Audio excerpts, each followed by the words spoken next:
Mahisgot kita karon ning mga taknaa, may tungod sa usa ka tawo nga nangita sa iyahang kalipay.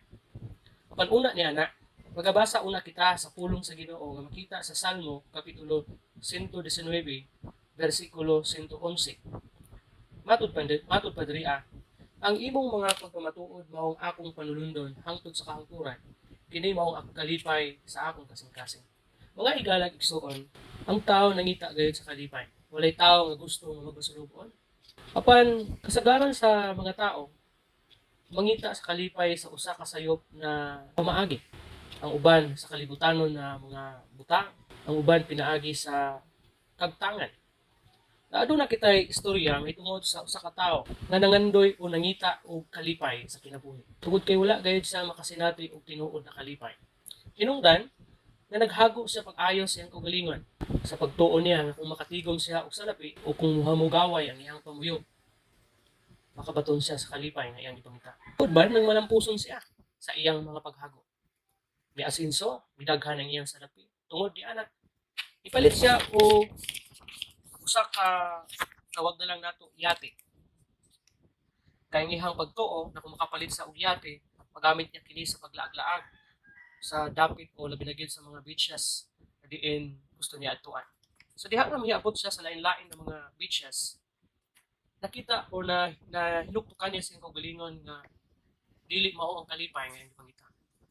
Hinungdan nga mingon siya sa kaugalingon, "Upalit ka ako og mansion." Kay sa pamasin nga basin diri ko magmalipayon kung ano na ko'y nindot na balay. So mipalit siya karon usa ka mansion. So diha nga nakapalit siya og usa ka mansion, wala gyapon siya nagmalipayon. Hinungdan na mingon siya sa kaugalingon nga, "Usuroy ka ko ngadto sa lain-laing dapit sa kalibutan. Kung aron ako makaadto sa lain-laing na dapit sa kalibutan, mupalit ka og jet." Hinungdan na mipalit sa og jet.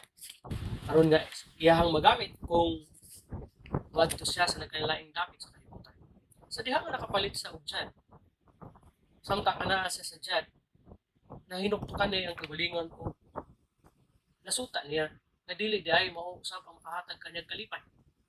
Sa sige niyang sulisuroy nito sa laing dapit sa kalibutan, nahiabot siya sa usa ka dapit na diin adunay simbahan. Adunay simbahan. Sa diha nga nagkaulakaw siya, nakita niya ang mga tao nga nanggawa sa simbahan nga labihan man kamalipayon. Ang ilang mga panagway sadya daw walay mga problema. Tungod sa iyahang kahibulong, miduol siya ug nangutana siya, "Mga sir, ma'am, unsa bay nakalipay kaninyo? Nakita nako nga malipayon man kamo. Samtang aniya ako nagbaton sa daghan ng mga kaptangan. Adunay daghang salapi apan wala ako makasinati og kalipay sama sa inyo ang nabatian o nasinatian. Mahimo ba nga suginlan ninyo ako kung unsa ang sekreto aron magmalipayon?"